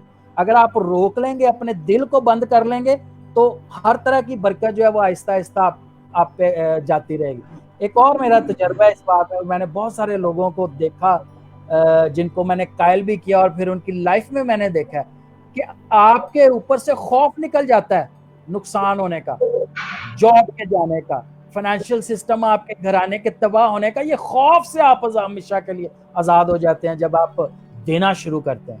Thank you sir. जी बहुत शुक्रिया मुबश्शिर साबिर साहब। आगे बढ़ने से पहले मुझे बहुत इंटरेस्टिंग बात लगी जो पास्टर जावेद ने पहले की, पुराने अहदनामे में ये कहा गया कि अगर आप दायकी नहीं देते तो आप लानत के मातहत हो जाते हैं, और आपने कहा कि जब हम देते हैं तो हम कर्सेस से आज़ाद होते हैं। अगले जो हमारे सेशंस होंगे उसमें ज़रूर हम कर्सेस और ब्लेसिंग्स को भी छुएंगे और इसको तफसील से देखेंगे। अब आगे बढ़ेंगे। तीनों खादमीन से मैंने 3 अब तक सवाल किए, खुलासा करता चलूं। पहला ये कि गिविंग में, जनरल गिविंग में और दाई यकी में क्या फ़र्क है? गिविंग एक ब्रॉडर स्पेक्ट्रम में आता है, एक वसी मौजू है, जबकि दाई यकी उसका एक हिस्सा है और ये प्रोपोर्शनल है। बाकी जो जितने वसाइल हैं देने के, वो प्रोपोर्शनल नहीं है, वो आपके दिल से आते हैं। उसके बाद दूसरा सवाल ये था कि क्या नया अहदनामा उसको वैसे ही इंडोर्स करता है जैसे पुराना अहदनामा इंडोर्स करता है? तो तीनों की मुत्तफ़िका राय के मुताबिक नया अहदनामा पुराने अहदनामे से बढ़कर इंडोर्स करता है। और जो बहुत खूबसूरत बात दोनों खादिमों ने कही कि नया अहदनामा जो है वो यीशु मसीह का अहद है और वो इससे पहले कि पुराना अहदनामा था वो तब से है। तो हम ये नहीं कह सकते कि दाई यकी जो है वो नए अहदनामे में नहीं है। तीसरी बात ये कि जब हम ये समझते हैं कि मुझे खुदा को मेरे पैसे की ज़रूरत नहीं है, तो दरअसल हमें निजात का तजर्बा ही नहीं है। और खुदा जब ये कहता है कि मुझे तुम्हारे हदियों की ज़रूरत नहीं, तो उसका ये हरगिज़ मतलब नहीं है कि खुदा हमें देने से मना कर रहा है, बल्कि खुदा ये कह रहा है कि पहले जो फरमाबरदारी है उसे अडॉप्ट करो। तुम्हारे पैसों से और तुम्हारी दाई यकी से मैं खुश नहीं हूँ, वो देना तुम्हारा फ़र्ज़ है, लेकिन तुम्हें अपने रवैये में तब्दीली लानी पड़ेगी। हमें निजात के तजर्बे को सबसे पहले अपनी ज़िंदगी में लेना है। आगे बढ़ेंगे। पास्टर जावेद साहब से मैं सवाल ये चाहता हूँ, जो आखिरी सवाल होगा आज की डिस्कशन का। अगर हम इन बातों से आगे कोई और बात करना चाहें तो ज़रूर आगे बढ़ेंगे। बस साहब, अब सवाल ये उठता है, जैसे हम अभी तक बात कर रहे हैं कि मुबश्शिर साहब ने कहा कि ये एक सिस्टम के तहत होता है, कवरिंग है, चर्च की कवरिंग है, खादिम की कवरिंग है। इसी तरह से पास्टर नवीद ने भी कहा कि जिस चर्च में दाई यकी नहीं दी जाती है उस पे आसमान नहीं खुला होता। कुछ लोगों का ये ख्याल है कि दाई यकी को स्प्लिट किया जा सकता है, या सवाल है या ख्याल है। मुझे भी ये इंक्वायरीज आती हैं, मैं आपसे भी जानना चाहूँगा कि क्या लेट्स से मैं अपने आप को एक एग्जांपल के तौर पर पेश करता हूँ, क्या मैं अपनी दाई यकी को अपने चर्च के अलावा उसे स्प्लिट करके मुख्तलिफ खिदमतों में या मुख्तलिफ खादमों को या मुख्तलिफ ऑर्गेनाइजेशंस को, चैरिटेबल ऑर्गेनाइजेशंस को, कहीं भी रिगार्डलेस के कहाँ कैसे करते हैं, क्या उसे मैं डिस्ट्रीब्यूट कर सकता हूँ? यानी 10वें हिस्से का कुछ हिस्सा तो मैं पादरी साहब को दे दूं, कुछ हिस्सा किसी और चर्च को दे दूं, कुछ हिस्सा मैं बैरून मुल्क दे दूं, कुछ हिस्सा मैं किसी चैरिटेबल ऑर्गेनाइजेशन को दे दूं। 2 या 3 हिस्सों में क्या मैं उसे तकसीम कर सकता हूँ? Thank you. अभी इससे पेशतर के मैं सवाल का जवाब I would go very quickly ताकि टाइम बच जाए। साबिर साहब ने एक बात की जिस पे I want to challenge the leaders of the church. जब शैतान जब किसी चर्च को डिस्ट्रॉय करता है तो वो ऐसे लोगों को भी लाता है जो आपको मनी के जरिए मैनिपुलेट करें और कंट्रोल करें और दबा लें। तो अगर तो आप जेन्युइनली कॉल्ड पास्टर हैं तो I am really challenging you tonight. मैं आपको चैलेंज कर रहा हूं कि आप उसको अपने आप को काबू नहीं करने देंगे। शैतान इधर से भी आता है। आमीन। आपकी ये जिम्मेदारी है कि उसको काबू ना करने दें। उसको ये बताएं कि आप इफ नॉट डायरेक्टली टीचिंग में softly and in great compassion कि तूने देकर मुझ पे एहसान नहीं किया, तूने अपनी बरकत के लिए दिया है, तूने खुदा को दिया है सबसे पहले, then my turn comes. This is very important for the Pakistani church to listen and understand, और जितने भी पाकिस्तानी माइंड है specially. Then comes the question, will you repeat? I am sorry. should we divide? I think I would look इस question को मैं इस तरह देखूंगा। रिसर्च ये कहती है, अभी मैं आज मुताला कर रहा था, और रिसर्च ये कहती है कि we can split. Old testament से हेल्प, आज जब हम डिस्कशन कर रहे थे मैं और साबिर भाई, तो हम ये कह रहे थे कि टाइडिंग वो खुदा को भी देते थे, देन दे वर अलाउड कि इस तरीके से लें और जाके खुदा के हुजूर में सेलिब्रेट भी करें। देन वो बाज़ अपनी टाइडिंग जो है वो गरीबों और यतीमों को भी देते थे। इसका मतलब है we can see there split. लेकिन न्यू टेस्टामेंट में मैं इसको कैसे स्प्लिट की बात करूंगा या किस सूरत में आप करेंगे? हम मेरी और आपकी रास्तबाजी जो है वो फकीयों और फरीसियों से ज्यादा है। जब मेरी और आपकी दाई यकी फकीयों और फरीसियों से ज्यादा है तो I would suggest and recommend and request कि आप इधर से आए कि आपका जो लोकल चर्च है उसको टाइडिंग दें। आपका जो उसके बाद है, if you want to give more to the other people. फिर उस और अदर को जो है उसको दें। आप टाइदिंग को, इफ आई वुड रिक्वेस्ट कि अपने चर्च में रहने दें। कभी कभी ये होता है कि बाहर के बिल्कुस मिडिल ईस्ट के बारे में मैंने ये सुना कि यहाँ ज्यादातर लोग जो जॉब करते हैं वो की पास पाकिस्तान भेज देते हैं और वहां का चर्च स्ट्रगल करता है, वहां नीड ज्यादा है। सो मेरी रिक्वेस्ट ये, जितने वहां पाकिस्तानी बहन भाई हैं उधर भी यकी दें अपने चर्च में, लेकिन उस यकी से ज्यादा देने का फजल मांगे, क्योंकि गिविंग जो है वो ग्रेटर लेवल ऑफ टाइदिंग है। टाइदिंग 10वां हिस्सा है, गिविंग उससे आपको ऊपर ले जाएगी। खुदावंद आपको ऊपर लेके गए हैं। हम 100% का ड्रीम देखने वाले लोग हैं, हम यकी से ज्यादा देने वाले लोग हैं। इसलिए मेरी मिन्नत यह है कि आपने स्प्लिट जरूर करें, गरीबों को भी दे सकते हैं, लेकिन जब आप रूटीन के कॉन्टेक्स्ट में जाएंगे जी क्या मैं हर महीने ऐसा करूं, I would suggest please don't do. क्यों? क्योंकि आप जब हर महीने देंगे तो फिर आप अपने चर्च को नुकसान पहुंचाएंगे। जो पासवान आप पर मेहनत कर रहा है उसके लिए बहुत मुश्किल खड़ी हो जाएगी कि वो हो सकता है आप उसके मेन फाइनेंशियल सपोर्टर खुदा ने आपको रखा है, और जब आप आगे दे देंगे तो वो चर्च सफर करेगा। मैं ये तो नहीं कहता वो खादिम खत्म हो जाएगा, ये नहीं, क्योंकि नहीं खत्म हो सकता, क्योंकि खुदा का पाक बुलावा उस पर है। लेकिन मेरी मिन्नत ऐसा मत कीजिए। अगर आपने स्प्लिट करना है तो अपने पास्टर को 10वां हिस्सा दीजिए। आप दुबई में है, दुबई के चर्च में दीजिए। आप पाकिस्तान में, मिडिल ईस्ट में, जहां भी जिस भी नेशन में, अमेरिका में, यूएसए में, नॉर्वे में, साथ वहां दीजिए। और उसके बाद टाइदिंग अपने नेक्स्ट लेट्स सपोज मिसाया मिनिस्ट्री को आप सेंड करना, टू सेंड इट। लेकिन वहां के चर्च को प्लीज सफर मत करने दीजिए। हाँ, आप एक और काम भी कर सकते हैं, अब वहां के मुकामी पासवान से इजाजत लेकर भेजिए, फिर ये और ज्यादा आसान हो जाएगा। This is my understanding about this question sir. जी, बहुत शुक्रिया पास्टर जावेद साहब। मुझे बहुत इनकरेजिंग लगता है। मेरे चर्च की जरूर टाइदिंग बढ़ जाएगी अब। आपने इंडोर्स भी remember me in your kingdom brother. जी, पास्टर नवीद साहब, पास्टर जावेद साहब का ख्याल है कि हम स्प्लिट कर सकते हैं। वो उन्होंने रिसर्च भी शेयर की, और फिर भी वो ये चाहते हैं कि इसको अगर चर्च स्प्लिट करे तो ज्यादा बेहतर है, और अगर करना है तो हर महीने ना किया जाए। आपका क्या ख्याल है इसके बारे में? मैं एक वर्स को, स्क्रिप्चर को यूज करना चाहता हूँ एज ए फाउंडेशन, उसके बाद मैं बात करता हूँ। ये इब्रानियों के खत से है, 13वें बाब में से, और उसकी 17th वर्स है, 17वीं आयत है। अपने पेशवाओं के फरमाबरदार और ताबे रहो, क्योंकि वो तुम्हारी रूहों के फायदा के लिए उनकी तरह जागते रहते हैं जिन्हें हिसाब देना पड़ेगा, ताकि वो खुशी से ये काम करें, ना कि रंज से, क्योंकि इस सूरत में तुम्हें कुछ फ़ायदा नहीं। खुदा के कलाम का पढ़ा जाना, सुना जाना बाइस से बरकत हो। मैंने इस वर्ष की सपोर्ट इसलिए यहाँ पर ले ली है, टाइदिंग के रेफरेंस में बात करते हुए। पास्टर जवेद तारा ने बड़ा ब्यूटीफुली उसको एलैबोरेट कर दिया है। स्प्लिट हो सकता है, मैं इसको पिछली बात में कर चुका हूँ कि स्प्लिट हो सकता है इन केस अगर आपका चर्च, आपके पास्टर टोटली निगलेक्ट करें even the families of the church.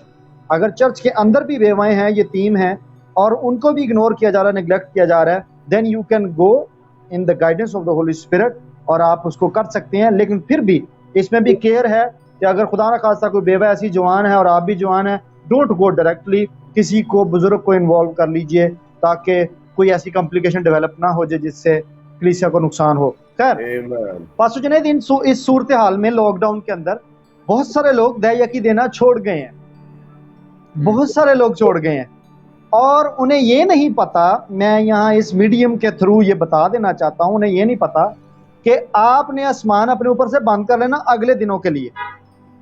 आप फसल का एक दस्तूर होता है कि आप बीज जब बोते हैं तो उसके 6 माह बाद फसल ने आना होता है। You saw it first and then you expect on the second. ऐसा नहीं है कि आप आज ना बोएं और फिर 6 महीने बाद आप खुदा को, खुदामंद आज मुझे फसल चाहिए। So you so it right now. आप इस लॉकडाउन के अंदर भी आप रोटी नहीं खा रहे, थोड़ा बहुत तो आ ही रहा है, उसमें से भी आप उस बेवा की तरह 2 दमड़ियों में भी अगर आप इस तरह से चलने की कोशिश करें तो आप दया के इस टाइद के रूल को मत छोड़िएगा। मैंने इस आयत को क्यों पढ़ा था, पास्टर जवेद तारा की बात से ही, और भाई मुनीर की, मैं जिस मुनीर साबर भाई की बात से ही, अपने पेशवाओं के फरमाबरदार ताबे रहो। क्योंकि हम सॉरी भाई साबिर, क्योंकि वो तुम्हारी रूहों के फायदा के लिए उनकी तरह जागते रहते हैं, जिन्हें हिसाब देना पड़ेगा। अब जब आप निगलेक्ट करते हैं उस पास्टर को जो आपके लिए कवरिंग का बाइस है, जो आपके लिए टीचिंग्स का बाइस है, जो आपके ऊपर एक ओपन हेवन लेकर फिरता है, खिड़कियां खुली लेकर फिरता है, जो आपको स्पिरिचुअली आपको कवर कर रहा है, ग्रो कर रहा है, सब कुछ ओवरऑल कवरिंग की हम बात कर रहे हैं, सब कुछ प्रोविजंस का बाइस। जब आप उस बंदे को इग्नोर करते हैं, मैं इस आयत की ओरिजिनल ग्रीक रेंडरिंग को स्टडी कर रहा था और मैं चाहता हूं कि यहाँ पे मैं बोल दूं उसको। कहता है ताकि वो खुशी से ये काम करें। वो बंदा, वो लीडर आपके लिए दुआ करता रहेगा, वो बंदा आपको कलाम सुनाता रहेगा, चाहे आप उसको टाइट दे रहे हैं या नहीं दे रहे, लेकिन मैं ये बता दूं कि वहां से खुशी गायब हो जाएगी, उस लीडर की मिनिस्ट्री से खुशी गायब हो चुकी होगी, क्योंकि यहां पर लिखा है ताकि वो खुशी से काम करते रहें, ये काम करें। इसका मतलब है देयर इज अ चांस कि उनके अंदर से खुशी गायब हो जाएगी जब आप उनको निगलेक्ट कर रहे होंगे। उसी चर्च के मेंबर होके, उसी बंदे को निगलेक्ट करके, उसी पास्टर को, उसी लीडर को बाईपास करके। आगे जो रेंडरिंग थी ना, वो थोड़ी चेंज है, सुनने वाली है, ना कि रंज से, क्योंकि उस सूरत में तुम्हें कुछ फायदा नहीं। इसकी एक रेंडरिंग में पढ़ रहा था, पास्टर जुनैद, रेंडरिंग में ये लिखा हुआ था कि instead of earning blessings you can attract curses even just because of ignoring the man of God upon your life, just because of ignoring the source of blessings upon your life. वो दुआ करता रहेगा, वो आपको कर्ज नहीं कर रहा होगा, but you will not gain blessings from him. The moment you ignore that person, the moment you ignore that source, you will get curses. ये उसकी ओरिजिनल रेंडरिंग में स्टडी कर रहा था। अगर आपको मौका मिले, अगर आप बाइबल स्टूडेंट्स हैं, आप मुझे सुन रहे हैं फेसबुक पर, तो आप इसको स्टडी कर सकते हैं। It is available. आप उसकी लिनियर में जा सकते हैं, आप उसकी ओरिजिनल ग्रीक को या इंग्लिश वर्जन को भी स्टडी करके देखिए, तो आपको समझ आएगी। बजाय कि वो बंदा खुशी से ऑपरेट करे, मिनिस्टर करे आपको, उसकी खुशी जाती रहेगी, वो कर्ज ना भी करे आपको, वो आपके लिए बरकत ही जाएगा अगर वो जेन्युइन स्पिरिट में है। तो प्रॉब्लम आपके लिए हो जाएगी कि आप उस सोर्स को निगलेक्ट कर रहे हैं जिसको खुदा ने आप पर मुकर्रर किया है। And neglecting the source given by God is neglecting God, rejecting God. Thank you. बहुत शुक्रिया पास्टर नवीद साहब। आखिरी सवाल और last but not the least, Mubashar Sabir साहब, आपसे मैं इसी मौजू पर आगे बात करना चाहूँगा। क्या आपके नज़दीक इसे स्प्लिट किया जा सकता है? इस मौजू पर आपकी क्या राय है? सर, मैं हमेशा इस चीज़ को इंडोर्स करता हूँ कि खुदा सिस्टम का खुदा है, और जहाँ जहाँ जिस शोबे में, टॉपिक में ज़रूरत बाइबल में रही, डिस्कस किया गया, वहाँ एक सिस्टम मुतारफ़ करवाया गया। अब इसकी जो एक ख़ास तौर पे ज़िक्र किया जाता है, 3 हवाले हैं इसके। मैं चाहूँगा, मैं पढ़ता नहीं हूँ, लेकिन आप नोट ज़रूर कर लें, और जो सुन रहे हैं वो भी प्लीज़। पहला जो एक दायकी देने का एक सिस्टम मुतारफ़ करवाया गया ना, वो गिनती 18वां बाब है, उसकी 21वीं और 24वीं आयत, वो लावियों की दायकी है। उसके बाद पहले फलों की दायकी है, और वो इस्तिस्ना 14वें बाब में हमें मिलती है, उसकी 22वीं और 27वीं आयत में। और उसके बाद जो एक तीसरा हिस्सा है गरीबों को ताइथ देना, वो हमें मिलता है इस्तिस्ना 14वें बाब में मिलता है, उसकी 28वीं और 29वीं आयत में। अब अगर आप इन तीनों चीज़ों को पढ़े ना, तो एक चीज़ आपको वाज़े मिलेगी। पहली तो थी ही लावियों की, लेकिन अगली दो जो दायकियाँ हैं, जो पहले फलों की और गरीबों को देना, उसमें भी लावियों का हिस्सा रखा गया है। वहाँ लिखा है कि लावियों का हिस्सा देना। तो इस तरह से मैं नवीद साहब को सपोर्ट करूँगा कि ये एक सिस्टम खुदा ने वहाँ पे बनाया। अब अगर इसको आप नए अहदनामे में आकर पढ़ें, तो नए अहदनामे में से ज़्यादा बेहतर तौर पे एलेबोरेट किया गया, जब एक चर्च का सिस्टम मुतारफ़ करवाया गया, और पतरस हेड है और उसके पास वो सारे हदिये वगैरह लेकर आ रहे हैं। उसके बाद पालूस की टीचिंग्स को जब देखते हैं, वो कलीसियाओं को इनकरेज कर रहा है। तो ये एक सिस्टम है। अब आपकी दायकी, आपका स्पिरिचुअल फादर जो आपको कवर कर रहा है, अगर आपका पास्टर आपका स्पिरिचुअल फादर भी है, तो फिर ज़रूरत है कि आप उसको दें। अपने हदिये जो हैं आप चर्च में सिस्टम में लाएं, और फिर चर्च उस सिस्टम को देखे कि वो उसने कहाँ पे देना है, क्योंकि that is your first priority. क्योंकि कलाम में लिखा है कि जो गरीब गुरबा है वो तो हमेशा तुम्हारे पास रहेंगे, तो वो तो हमारे इर्द गिर्द भी होंगे, और कलाम ये कहता है कि हमेशा यरूशलेम से शुरू करो, start your charity from your home. आप जहाँ पे हैं, जहाँ पे बरकत पा रहे हैं, आपकी चैरिटी वहां से शुरू होनी चाहिए। तो जो आपके चर्च के मेंबर हैं, जो बेवा हैं, जो यतीम हैं या गरीब हैं, उनको जरूरत है, तो वो आपकी फर्स्ट प्रायोरिटी है। तो अगर स्प्लिट होना भी है तो it has to be done within under a system. आप अपने तौर पे अगर करते हैं तो आप मिसलेड हो सकते हैं। आप बगैर पाकरू की गाइडेंस से कर सकते हैं, जो आप देते भी रहेंगे और आपको बरकत नहीं मिलेगी। लेकिन अगर आप एक सिस्टम के अंदर आते हैं, पाकरू की रहनुमाई में चलते हैं, और जिस तरह कलाम हमें ये चीज सिखाता है, ये सिस्टम हमें पहले भी नजर आ रहा है। जिस तरह मैं कह रहा हूँ कि तीनों तरह की स्प्लिट के अंदर, दाई यकियों के अंदर लावियों का हिस्सा मौजूद है कि उनको दिया जाए उसमें से। इवन के यहाँ तक था कि जो आटा गूंथते थे, पहला पेड़ा जो है वो निकाल के लावी के लिए रख लिया जाता था। अब ये सिस्टम जो है कि गरीबों को देना, ये पहले से मतलब दाई अपना वो फसल उगा रहे हैं, फसल एक खास वक्त पे जाके कटेगी, इकट्ठी होगी, उसके बाद उसमें से दाई यकी निकलेगी। लेकिन पहले हुक्म दे दिया गया कि तू कुछ रख छोड़ना खेतों के अंदर। तो अगर अंगूर के खोशे जो है उनको उतारता, तो जो जमीन पे गिरते हैं उनको उठाना नहीं है गरीबों के लिए। तो खुदा ने ये सिस्टम तो पहले से दिया हुआ है, और नए अहदनामे में हमें ये ज्यादा ऑर्गेनाइज्ड सिस्टम नजर आता है। और जहाँ पे मलाकी में जखीरा खाना की बात है, वो बेसिकली लावियों की बात हो रही है। अगर आप देखें गिनती 18वां बाब, तो वहां पे आपको वाज़ेह होगा कि दाई यकी और हदिये ये जखीरा खाना में लाए जाते थे, और हदिये बाज़ औक़ात डायरेक्ट काहिनों को दिए जाते थे, और सिवाय सोख्तनी कुर्बानी के बाकी सारी कुर्बानियों में से काहिनों का हिस्सा होता था। और वहां पे उठाने की कुर्बानी जो है उसको दाई यकी है बेसिकली, जो पुराने अहदनामे में डिस्कस्ड है। तो it is a system there, but it has to be dealt and should be done under a system. इसको मतलब इस तरह से आप स्प्लिट नहीं कर सकते अपनी मर्जी से और जहां मर्जी। ये एक सिस्टम के तहत होना चाहिए। जी बहुत शुक्रिया मुबशर साहब। हमने 3 मुख्तलिफ व्यू लिए। मैं उम्मीद करता हूँ आपने इन तीनों व्यूज को सुना है और आप इसमें खुद भी डिसर्न भी कर सकते हैं। और मैं अपना व्यू भी इसमें देना चाहूँगा कि हमने शुरू से जब बात की, दै यकी एक प्रोपोर्शनल अमाउंट है और उसमें वो सिस्टम भी उसमें नजर आता है। जबकि जैसे खुदावंद यीशु मसीह ने अपने पहाड़ी वाज में भी कहा कि जब तू खैरात करे तो रियाकारों की तरह ना कर। और जब हम खैरात करते हैं, जब हम हेल्प करने जाते हैं, वो हमारे दिल से निकलती है, वो प्रोपोर्शनल नहीं है। तो आप जब भी कुछ एक्स्ट्रा करना चाहते हैं, उसको ऑन एंड अबव दै यकी कीजिए, और दै यकी को आप सिस्टम के तहत जाने दें। आप अगर आप खुद निजात याफ्ता हैं, आपका चर्च निजात याफ्ता है, आपके पादरी साहब खुदा के कलाम को फॉलो करते हैं, तो वो ज़रूर इसमें चैरिटी को मद्देनजर रखते होंगे। और जैसे पास्टर नवीद ने कहा कि अगर आप रूह की गाइडेंस लेते हैं, आज़ादी आपके पास है, आप तीनों में से जिस व्यू को अपनाना चाहें, खुदा आपके दिल को देखता है और उसी तरह से वो आपको बदला भी देता है। आखिर में अगर मेरी बात से किसी को इख्तिलाफ है तो आप अभी बोल सकते हैं, फिर हम इसके बाद कंक्लूसिव रिमार्क्स हम आज के सेशन को यहाँ पर क्लोज करेंगे। इससे पहले कि हम अपना लाइव सेशन खत्म करें, मैं चाहूंगा पास्टर जावेद साहब, आप आखिर में आज के सेशन को, आज के सवालात को दरिया को कूजे में कैसे बंद करते हैं, आपके कंक्लूजन्स?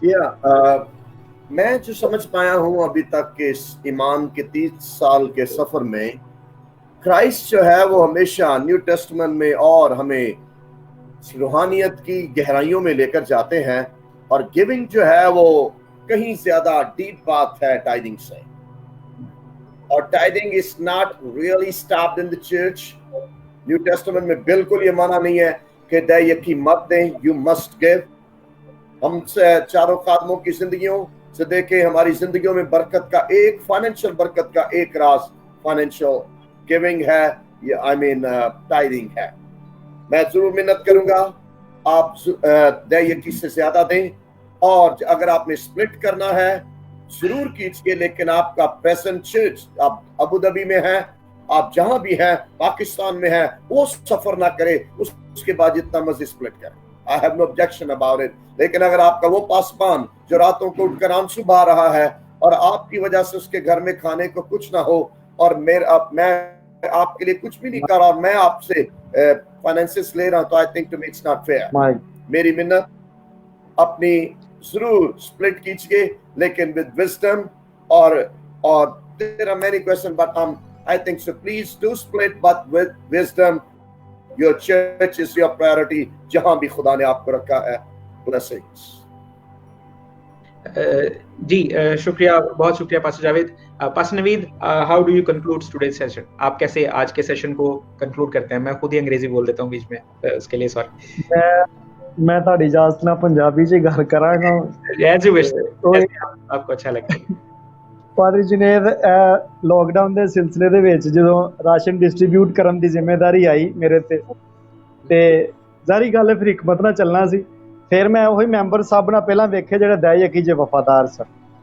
ਸਿੰਪਲੀ ਫਿਰ ਇਹੀ ਗੱਲ ਆ, ਹੁਣ ਉਹ ਲੋਕ ਜਿਹੜੇ ਦਇਆ ਯਕੀਆਂ ਨਹੀਂ ਕਿਸੇ ਵੀ ਚਰਚ ਦਿੰਦੇ ਰਹੇ, ਉਹ ਹੁਣ ਦਰ-ਬਦਰ ਧੱਕੇ ਖਾ ਰਹੇ ਨੇ, ਕਿਉਂਕਿ ਰਾਸ਼ਨ ਡਿਸਟ੍ਰੀਬਿਊਟ ਕਰਨ ਦੇ ਉੱਤੇ ਫਿਰ ਗੱਲ ਉੱਥੇ ਆ ਜਾਂਦੀ ਹੈ ਕਿ ਪਾਸਟਰ ਨੇ ਪਹਿਲਾਂ ਵਫਾਦਾਰੀ ਤੇ ਵੇਖਣਾ ਸੀ ਕਿ ਕਿਹੜਾ ਚਰਚ ਵਫਾਦਾਰ ਹੈ, ਔਰ ਵਫਾਦਾਰੀ ਟਾਈਟ ਨਾਲ ਡਿਸਰਨ ਕੀਤੀ ਜਾਂਦੀ ਹੈ। ਇਹ ਨਹੀਂ ਕਿ ਤੁਸੀਂ ਰਾਤ ਨੂੰ ਦੁਆਵਾਂ ਕਿੰਨੀਆਂ ਕਰਦੇ ਜੇ, ਇਹ ਨਹੀਂ ਕਿ ਤੁਸੀਂ ਰਾਤ ਨੂੰ ਰੋਜ਼ੇ ਕਿੰਨੇ ਉੱਠ ਕੇ ਰੱਖੇ ਨੇ, ਕਿੰਨੇ ਆਂਸੂ ਬਹਾਏ ਨੇ।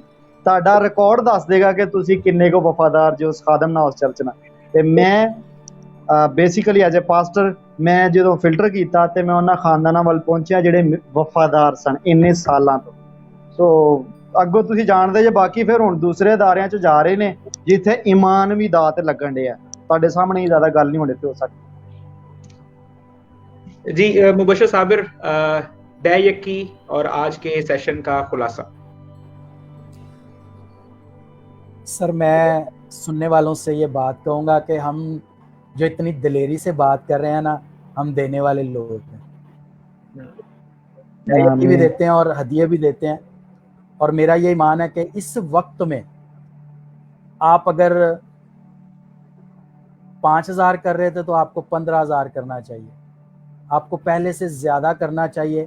मत सोचें आपके पास क्या बचेगा, कल का दिन आपके लिए खुद फिक्र करेगा। और दूसरी मैं आपको ये बात कहना चाहता हूँ कि अगर आपका दिल अभी तक नहीं खुला, आपने दिया नहीं है और देने को आपका दिल नहीं करता, देते हुए खुशी महसूस नहीं होती, तो फिर मेहरबानी से गौर कीजिए, शायद आपकी तौबा में कहीं मसला है, आपको प्रॉपर निजात नहीं मिले। निजात मिलते ही पहली चीज़ जो आपकी रूह में आएगी, आपकी रूह मोहब्बत से भर जाएगी और खुदा के लिए आप अपना आप भी लौटाना जो है उसके लिए तैयार हो जाएंगे। और तीसरी और आखिरी बात मैं ये कहूँगा कि खुदा को रिस्पॉन्सिबल लोग पसंद है। जो हाथ पर हाथ धरे बैठा रहता है, खुदा भी उसको नहीं बुलाता। लश्कर कशी के दिन खुशी से लोग अपने आप को पेश करते हैं, खुदा आपको कभी कान से खींच के नहीं लाएगा कि ये मेरे लिए कर। आपने अपने आप को साबित करना है कि मैं एक अच्छा नौकर हूं और मैं एक रिस्पॉन्सिबल शख्स हूं, और रिस्पॉन्सिबिलिटी ये है कि मुझे अपने साथ, अपने हमसाये जैसी के साथ अपने जैसी मोहब्बत करनी है और मुझे उसके साथ वैसे ही पेश आना है। और मसीह यीशु ने खूबसूरती से बताया कि आपका हमसाया आपके साथ रहने वाला नहीं है, हर वो शख्स जिसकी आप मदद कर सकते हैं वो आपका हमसाया है। चलें, आज के सेशन को कंक्लूड करते हुए मैं इन्हीं 4 बातों के साथ, 3 मदू खादमों के साथ मुत्तफिक होते हुए ये कहूँगा कि दया यकी आपकी बरक़ात के लिए उतनी ही इसेंशियल है जैसी नजात के लिए तौबा इसेंशियल है। आपको दया यकी देनी चाहिए और प्रायोरिटाइज ऐसे ही करें कि आप ज़ख़ीरा खाना में, यानी अपने चर्च में पहले दीजिए, और जितनी ज़्यादा देंगे, जितना ज़्यादा बोएंगे, बिब्लिकल प्रिंसिपल है, जो जितना बोएगा वो उतना काटेगा, जो जितना देगा उसी तरह से उसको मिलेगा। जैसे खुदा का कलाम कहता है कि दिया करो तुम्हें भी दिया जाएगा और अच्छा पैमाना तुम्हारे लिए दाब दाब कर और हिला हिला कर भरा जाएगा। आखिर में एक छोटी सी गवाही, सिर्फ अपनी ज़ात से अपने आप को बढ़ाने के लिए नहीं, मुबशर साबिर साहब ने भी कहा कि हम चारों जो खादमीन हैं, हम इस वजह से इतने वसूख से ये बात कर रहे हैं कि हम इस चीज़ को, दया यकी को, गिविंग को अपनी ज़िंदगी में प्रैक्टिस करते हैं। सन 2000 में मैंने नौकरी शुरू की और जिस नौकरी से मैंने शुरू किया बहुत थोड़ी अमाउंट थी। 10 साल में जब मैंने गिविंग के प्रिंसिपल को फॉलो किया तो 10 साल में मेरी तनख्वाह 30 गुना बढ़ चुकी हुई थी। पाकिस्तान में रहते हुए अगर मैंने 1000 रुपये से शुरू किया था तो 30,000, 2000 से शुरू किया था तो 60,000, 3000 से शुरू किया था तो 90,000, जो भी था अमाउंट मैं नहीं बताऊंगा, लेकिन 30 गुना इंक्रीज। मैं आपको ये नहीं कहता कि आपकी 30 गुना इंक्रीज हो जाएगी, मैं आपको ये कहता हूँ कि आपकी जो भी इनकम है उसमें आप बरकत जरूर महसूस करेंगे। हमने एक बड़ी खूबसूरत बात आज के सेशन में शेयर की कि खौफ चला जाएगा आपकी जिंदगी से, नौकरी छूटने का, पैसे कम होने का, खर्चे पूरे ना होने का खौफ खत्म हो जाएगा और आप जरूर अपने उतने ही अमाउंट में आप बरकत को और खुदा की हजूरी को महसूस करेंगे। पास्टर जावेद साहब बहुत शुक्रिया। अब हम क्लोज कर रहे हैं। खुदावंद आप सबको बहुत ज्यादा बरकत दे। आखिर में पास्टर जावेद ताहिर का, पास्टर नवीद शहजाद का, मुबशर साबिर सामिन, आप तीनों का मैं बेहद मशकूर हूँ कि आपने इतने सेंसिटिव सब्जेक्ट के ऊपर जो खुदा के रूह और खुदा के कलाम ने आपको गाइड किया उससे हम सब की रहनुमाई की, और उम्मीद करता हूँ कि सब सुनने वालों ने, देखने वालों ने बरकत पाई है। अगर आपके कोई भी सवाल, कोई किसी भी तरह से कोई ऑब्जेक्शंस हैं, सवालात हैं और कुछ ऐसी थॉट्स हैं जो आप चाहते हैं कि उनको एड्रेस किया जाए, आप कमेंट बॉक्स में लिख सकते हैं। आप इस वीडियो को दूसरे लोगों से शेयर कर सकते हैं। अगर आप वीडियो शेयर नहीं करना चाहते, जो थॉट्स आपको मिली हैं वो दूसरे लोगों से शेयर कर सकते हैं। और जो भी आपके कमेंट्स हों, आपके सवालात हों, उनको हमसे जरूर शेयर कीजिएगा। हम कोशिश करेंगे उनको एड्रेस करने की। अगर आपको लगता है हमसे गलती हुई है, हम तस्हीह करने के लिए तैयार हैं। खुदा आप सबको बहुत बरकत दे। God bless you all.